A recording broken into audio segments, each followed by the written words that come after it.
Hello दोस्तों, कैसे हैं आप लोग। आज हम आपके लिए लेकर के आ गए हैं सीबीएसई का क्लास 10th केमिस्ट्री का चैप्टर 1 केमिकल रिएक्शन इक्वेशन। तो इस लेक्चर को आप पूरा देखेंगे क्योंकि इसमें हमने एनसीईआरटी के सारे टर्म्स को कवर किया हुआ है जो आपके बोर्ड के लिए बहुत इंपॉर्टेंट हो सकते हैं। तो चलिए हम फटाफट से शुरू करते हैं।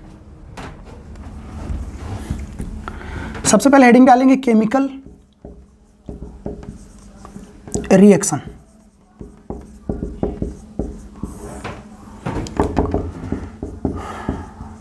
Those reaction in which new substance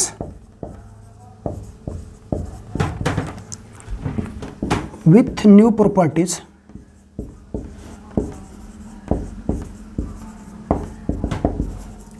are formed called chemical reaction. वो सभी रिएक्शन जिसमें नया सब्सटेंस नया प्रॉपर्टी के साथ बनता है वो होता है केमिकल रिएक्शन। अब इस केमिकल रिएक्शन के कुछ एग्जांपल देख लेते हैं।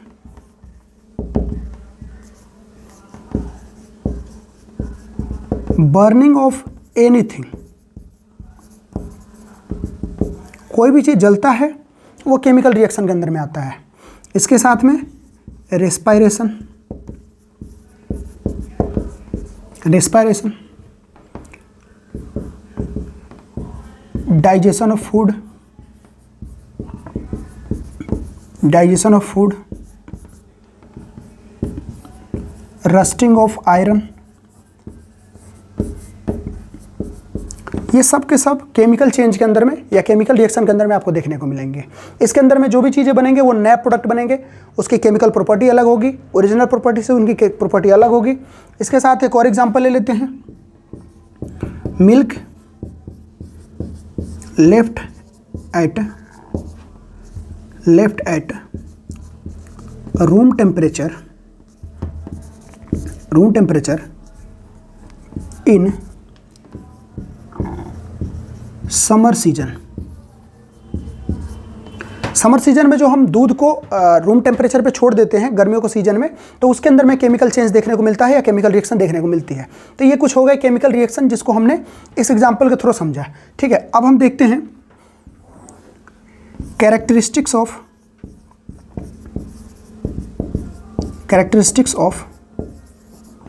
Chemical reaction. चलिए सबसे पहले देखते हैं इनकी क्या क्या कैरेक्टरिस्टिक्स होती हैं, यानी कि केमिकल रिएक्शन अंदर में क्या चीज़ें हमें देखने को मिलती है। तो सबसे पहले आता है इवोल्यूशन ऑफ गैस,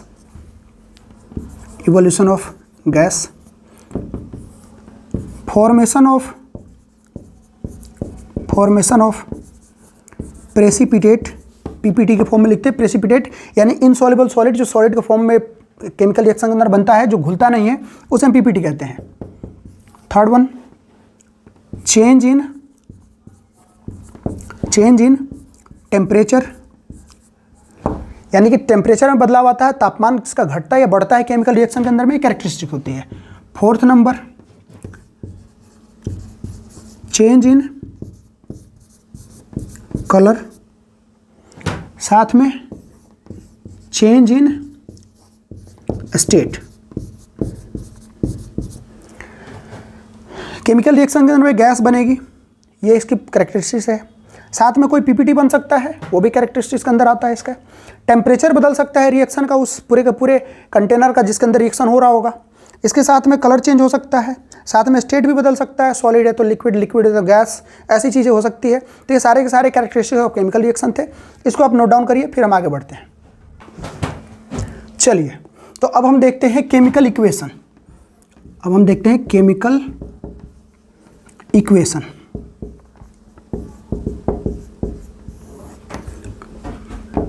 कहता है the symbolic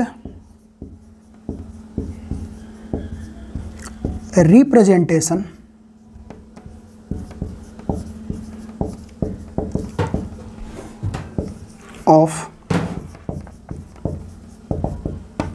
of substances involved in a chemical reaction in the form of symbol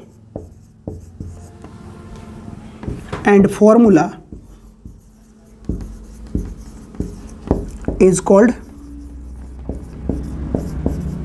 chemical equation। कहता है कि अब किसी भी केमिकल रिएक्शन के अंदर में जो भी उसके केमिकल हैं, जो भी उसके अंदर सब्सटेंस इन्वॉल्व हैं, उनको हम नेम के फॉर्म में नहीं, उनके केमिकल फार्मूला और उनके सिंबल के फॉर्म में लिखेंगे। इसको हम बोलते हैं केमिकल इक्वेशन। जैसे हम आपको एग्जांपल से बताएं तो हमने लिखा कि जैसे मान लीजिए हमने लिया कि hydrogen react with oxygen to form water. अब ये जो रिएक्शन है, इस रिएक्शन को हमने वर्ड में लिखा, लेकिन अगर केमिकल इक्वेशन के फॉर्म में लिखा जाए तो इसके अंदर में जो भी इन्वॉल्व है, जैसे हाइड्रोजन इन्वॉल्व है, ऑक्सीजन इन्वॉल्व है और जो प्रोडक्ट बन रहा है वाटर बन रहा है, इनको हम सिंबल केमिकल फॉर्मूला के फॉर्म में लिखेंगे। तो इसको हम क्या लिख देंगे, हाइड्रोजन प्लस ऑक्सीजन बनेगा वाटर। अब ये जो हाइड्रोजन है इसके सिंबल के फॉर्म में लिख दे तो H2, ऑक्सीजन को लिख दे O2, ये दोनों डाई एटॉमिक एलिमेंट है, साथ में यहाँ बन जाएगा H2O। इसको बैलेंस कर लेंगे, H2O2 H2O, यहाँ पे आपको हो जाएगा, बैलेंस कर लेंगे, हाइड्रोजन 2 इधर 2 इधर, तो ऑक्सीजन इधर 2 से मल्टीप्लाई कर देंगे, 4 हाइड्रोजन 2 इधर, हो गया बैलेंस। तो ये जो फॉर्म में हमने लिखा है, जिस फॉर्मेट में हमने अभी लिखा हुआ है, ये है केमिकल इक्वेशन, ये है केमिकल रिएक्शन। उसको हम जब इस फॉर्म में लिखेंगे तो इसको हम लोग केमिकल इक्वेशन बोलेंगे। इसमें आपको कुछ चीज़ों का ध्यान रखना है कि रिएक्टेंट की तरफ में, अच्छा इसमें जो लेफ्ट साइड में होता है इसको हम लोग बोलते हैं रिएक्टेंट, इसको हम लोग क्या बोलते हैं, रिएक्टेंट बोलते हैं। और जो राइट साइड में आता है इधर में, यानी कि जो कि फाइनल प्रोडक्ट होता है, उसको हम लोग बोलते हैं प्रोडक्ट, यानी कि फाइनल जो बनता है वो हमें प्रोडक्ट बोलते हैं इसको। तो ये रिएक्टेंट होता है, प्रोडक्ट होता है, इसको हम अभी डिफाइन करेंगे, डिफाइन करके समझ लेंगे। तो यहाँ पे हम पहले डिफाइन कर लेते हैं रिएक्टेंट को।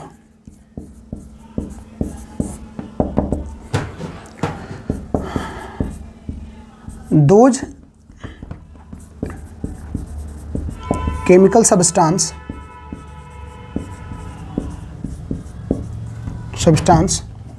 which undergo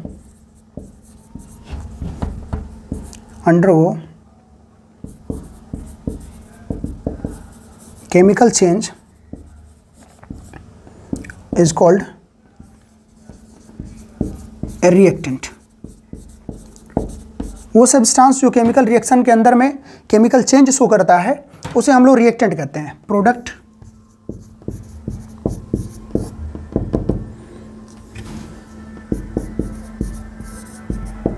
the final substance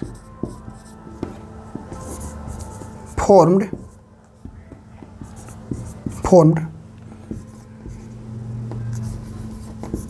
by the reaction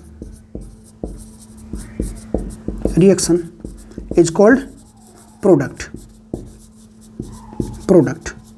तो जो फाइनल सब्सटेंस बनता है वो हमारा प्रोडक्ट कहलाता है, और जो रिएक्शन में टेक पार्ट करता है, यानी कि रिएक्शन जिसके अंदर में होती है, जो रिएक्शन में टेक पार्ट करता है, जिसके अंदर में केमिकल चेंज होती है, वो हमारा कहलाता है reactant.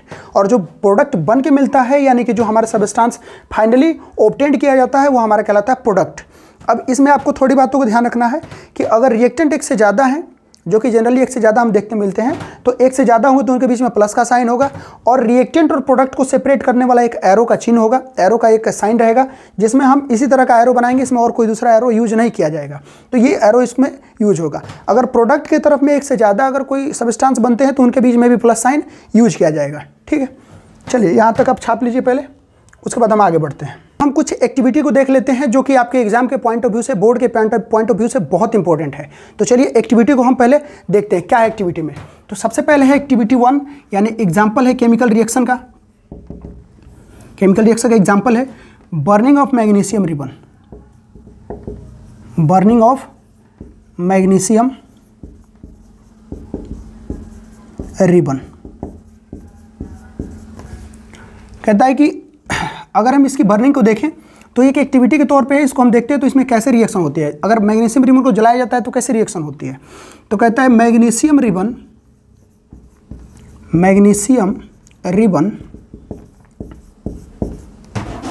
Burn in air with white dazzling flame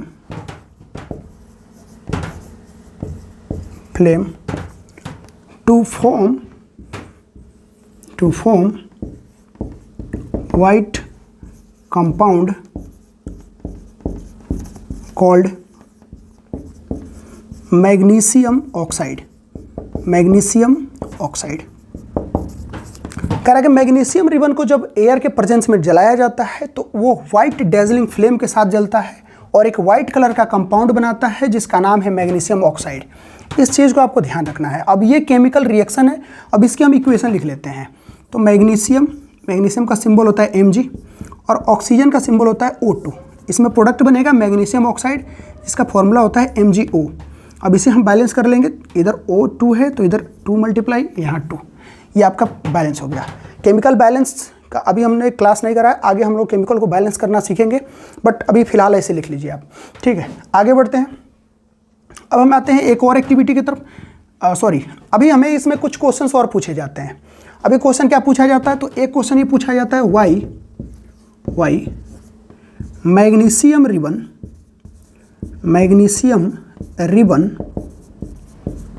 should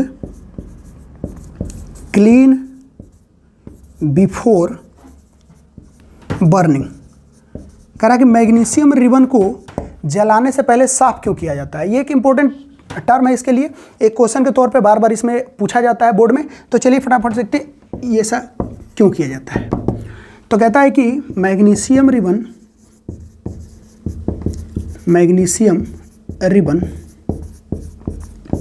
should clean before burning to remove oxide layer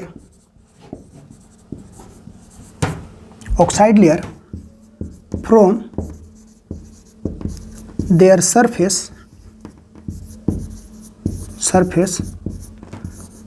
for proper burning। Magnesium ribbon को साफ क्यों किया जाता है। मैग्नीशियम रिबन के ऊपर व्हाइट कलर के ऑक्साइड की लेयर बन जाती है जिसे साफ किया जाता है ताकि उसकी एयर के प्रेजेंस में प्रॉपर बर्निंग हो सके। इसके लिए मैग्नीशियम रिबन को साफ करना जरूरी होता है। तो चलिए हम फटाफट से अगला देखते हैं एक्टिविटी। इसको आप यहाँ तक नोट डाउन कर लीजिएगा, आपके लिए एक्टिविटी के क्वेश्चंस बहुत इंपॉर्टेंट होते हैं बोर्ड के लिए, तो इसे आप जरूर अच्छे से देखेंगे। चलिए अगली एक्टिविटी देखते हैं हम। इसमें है आपका लेड नाइट्रेट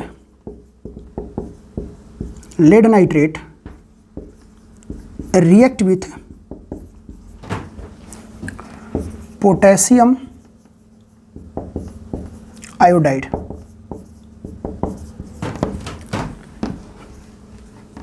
रिएक्शन देख लेते हैं। Lead nitrate react with potassium iodide to form yellow precipitate of lead iodide।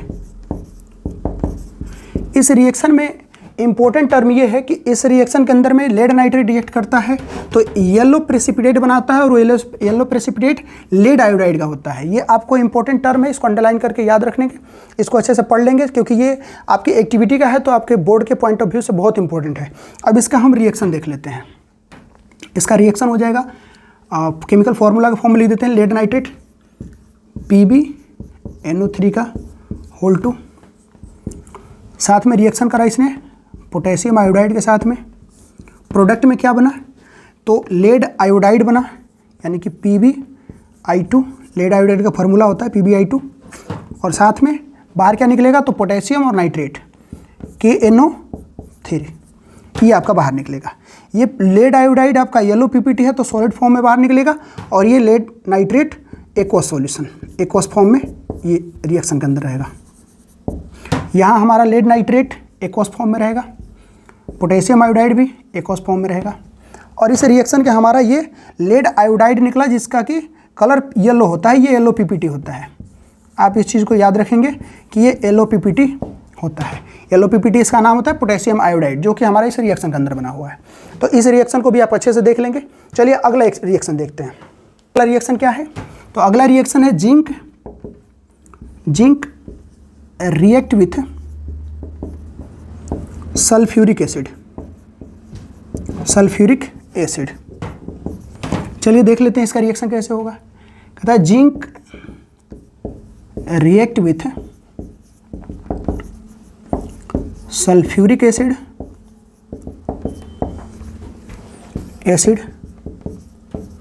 To evolve hydrogen gas. अब देखा जाए तो इस रिएक्शन के अंदर में फॉर्मेशन ऑफ गैस हो रहा है, यानी कि कैरेक्टरिस्टिक्स जो दिख रही है इसमें फॉर्मेशन ऑफ गैस की दिख रही है। तो इस रिएक्शन के अंदर में सल्फ्यूरिक एसिड से रिएक्ट करके क्या बनाता है, तो ये हाइड्रोजन गैस इवॉल्व करता है। इसका हम इक्वेशन लिख लेते हैं। आपके पास हो गया sulphuric acid H2SO4 plus react करा देंगे जिंक को सॉलिड फॉर्म में, इसका एक्वस फॉर्म रहेगा। एरो के साइड में क्या आएगा, जिंक रिएक्ट करेगा, हाइड्रोजन को बाहर निकालेगा, तो यहाँ से आपका बनेगा जिंक सल्फेट, और साथ में बाहर निकलेगा हाइड्रोजन गैस। ये हाइड्रोजन गैस बाहर निकल रही है। इस रिएक्शन के अंदर में आपको ध्यान रखना है कि हाइड्रोजन गैस बाहर निकल रही है, तो ये कैरेक्टरिस्टिक्स ऑफ, यानी इवोल्यूशन ऑफ गैस के कैरेक्टरिस्टिक्स को, केमिकल रिएक्शन को ये शो कर रहा है। तो इसके अंदर में आप इस चीज़ को ध्यान रखेंगे। इस रिएक्शन को आप याद रखेंगे। इसके साथ साथ कुछ चीज़ें और भी देखने को मिलती है। Temperature increases by this reaction. इस रिएक्शन के द्वारा क्या होता है, उस कंटेनर का जिसके अंदर रिएक्शन हो रही होगी उसका टेम्परेचर बढ़ जाएगा, यानी कि ये चेंज इन टेम्परेचर का भी एक एग्जांपल हो सकता है। तो इसके अंदर में हमें ये रिएक्शन देखने को मिलती है। बाकी की चीज़ें हम कवर करेंगे अगले क्लास में, जिसके हम बैलेंसिंग ऑफ केमिकल रिएक्शन देखेंगे। तब तक के लिए धन्यवाद।